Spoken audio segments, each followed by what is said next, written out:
తెలంగాణ రాష్ట్ర ప్రభుత్వ ప్రతిష్టాత్మకంగా తీసుకున్న ప్రజాపాలనలో భాగంగా ఈ నెల 26 గణతంత్ర వేడుకలో సీఎం చేతుల మీదుగా ప్రభుత్వ పథకాలను లబ్ధి చేసే విధంగా ప్రారంభించనున్న నేపథ్యంలో రాష్ట్ర వ్యాప్తంగా నేటి నుండి ప్రారంభమైన గ్రామ సభల్లో భాగంగా గ్రేటర్ వరంగల్లోని 14వ డివిజన్లో ఎంఆర్ఓ ఇక్బాల్ సమక్షంలో 4 పథకాలకు సంబంధించిన అర్హుల గుర్తింపు, ఇందిరమ్మ ఇల్లు, రైతు భరోసా, కొత్త రేషన్ కార్డులు, ఇందిరమ్మ ఆత్మీయ భరోసా కోసం లబ్ధిదారుల ఎంపిక మరియు వారి జాబితా ప్రక్రియ ప్రారంభమైంది.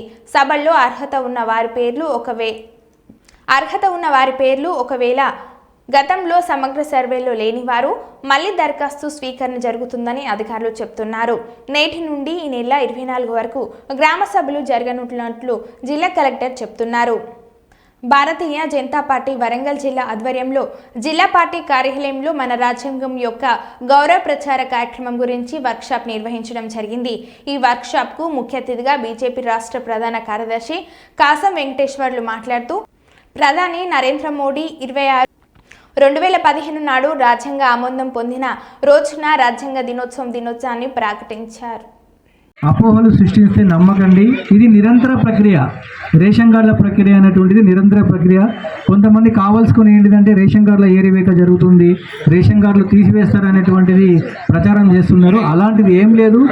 ఎవరు అర్హులు ఉన్న వారైనా కూడా, ఉదాహరణకు ఇక్కడ హాజరైన వాళ్ళకి ఎవరికైనా రేషన్ కార్డు లేకపోయినా కూడా ఈరోజు ఇదే గ్రామ సభలో రేషన్ కార్డు కొరకు మీరు దరఖాస్తు పెట్టుకోండి.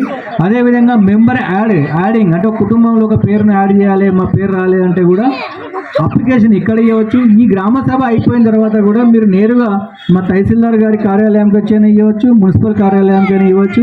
మీరు ఏ విధమైనటువంటి ఆందోళన చెందవద్దు. ఇది నిరంతరమైనటువంటి ప్రక్రియ అందరికీ సభాముఖంగా తెలియజేస్తున్నాము.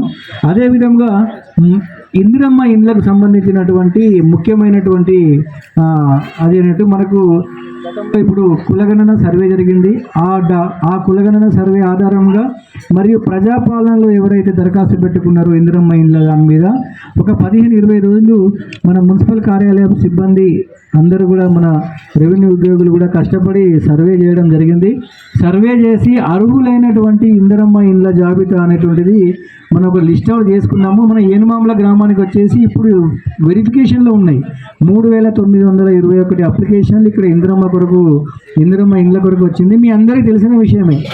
ఇందిరమ్మ ఇండ్లు అనేటువంటిది ఎవరికి వస్తుంది అంటే నివాస స్థలము వారి పేరు మీద ఉండి ఇల్లు లేని వారికి మాత్రమే ఇందిరమ్మ ఇల్లు వస్తుంది. మీరు విచారణలో మీరు అందరికీ విచారణ చేసిండ్రు, లిస్ట్ అవుట్ చేసిండ్రు. అది త్వరలో లిస్టు మా దగ్గర విచారణలో ఉన్నాయి. అది కూడా మేము గ్రామాల వారీగా మేము గౌరవ కార్పొరేటర్ గారి దృష్టికి తీసుకొస్తాం, మున్సిపాలిటీలో పెడతాం, మా తహసీల్దార్ ఆఫీసులో కూడా పెడతాం. ఇది కూడా ఎవరు ఆందోళన చెందిన అవసరం లేదు, ఇవ్వచ్చు. అదేవిధంగా చాలామందికి ఒకవేళ ఈ నివాస స్థలం లేదు, మా పరిస్థితి ఏంటిదని అనుకోవచ్చు.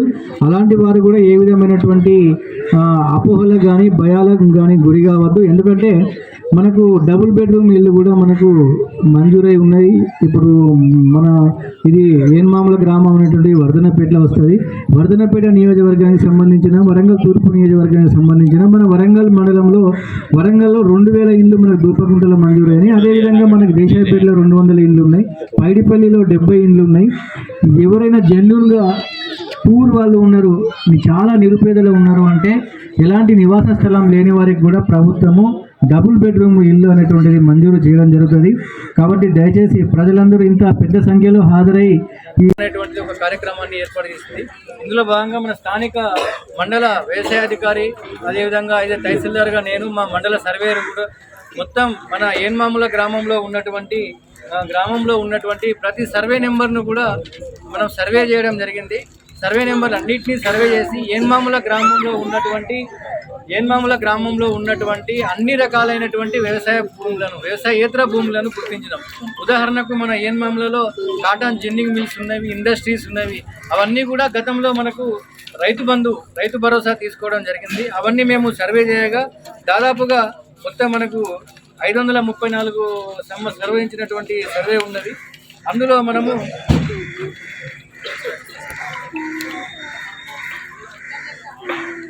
231 సర్వే సబ్ డివిజన్స్ను మనం ఐడెంటిఫై చేయడం జరిగింది. గతంలో ఈ 231 సర్వే సబ్ డివిజన్ కూడా రైతు భరోసా వేయడం జరిగినది. మొత్తం ఎక్స్టెంట్ వచ్చేసి 97 ఎకరాల వ్యవసాయ 97 ఎకరాల 97 ఎకరాల 31